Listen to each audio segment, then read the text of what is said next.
নমস্কাৰ, মোৰ অতি মৰমৰ ছাত্ৰ ছাত্ৰীসকল, তোমালোক সকলোকে ইউটিউব চেনেল লাৰ্ণিং পাৰ্ট আছামৰ অন্য এটা নতুন ভিডিঅ'লৈ স্বাগতম জনাইছোঁ। এই ভিডিঅ'টোত তৃতীয় শ্ৰেণীৰ আমাৰ চৌপাশৰ পৰিৱেশ নামৰ পাঠ্যপুথিখনত থকা পাঠ নম্বৰ 2 আমাৰ বিদ্যালয় এই পাঠত থকা সম্পূৰ্ণ প্ৰশ্ন উত্তৰখিনি আলোচনা কৰিম। তোমালোকে ভিডিঅ'টো শেষলৈকে চাবা আৰু ভিডিঅ'টো চাই ভাল পালে তোমালোকৰ বন্ধু বান্ধৱৰ সৈতে শ্বেয়াৰ কৰিবা। আহাযোন দেৰি নকৰি ভিডিঅ'টো আৰম্ভ কৰোঁ।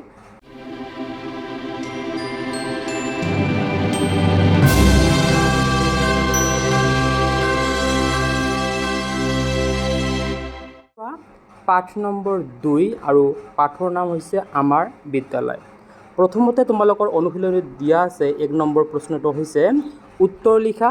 ইয়াৰে ক নম্বৰ প্ৰশ্নটো হৈছে দিশ কেইটা আৰু কি কি। তোমালোক সকলোৱে জানা, উত্তৰত লিখিবা দিশ 4টা, পূব, পশ্চিম, উত্তৰ আৰু দক্ষিণ। ইয়াৰ পিছত তোমালোকৰ খ নম্বৰ প্ৰশ্নটো দিয়া আছে তোমালোকৰ বিদ্যালয়ৰ চাৰিসীমাত কি কি আছে লিখা।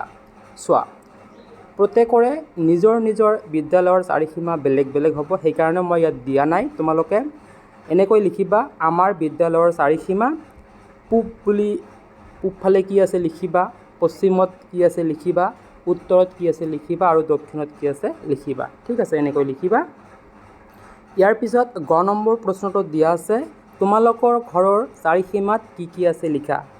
আগৰ নিচিনাকৈ সকলোৰে ঘৰৰ চাৰিসীমা বেলেগ বেলেগ হয়, গতিকে তোমালোকৰ ঘৰৰ চাৰিসীমাত অৰ্থাৎ পূব, পশ্চিম আৰু উত্তৰ আৰু দক্ষিণত কি আছে সেইটো তোমালোকে এনেদৰে লিখিবা। পূব লিখিবা, পশ্চিম লিখিবা, উত্তৰ লিখিবা আৰু দক্ষিণ লিখিবা। ঠিক আছে, এতিয়া চোৱা তোমালোকৰ ঘ নম্বৰ প্ৰশ্নটো দিয়া আছে চকলেটৰ বাকলি, প্লাষ্টিকৰ খালী বটল আদি পেলাবলৈ কেনেকুৱা ৰঙৰ ডাষ্টবিন ব্যৱহাৰ কৰিব লাগে।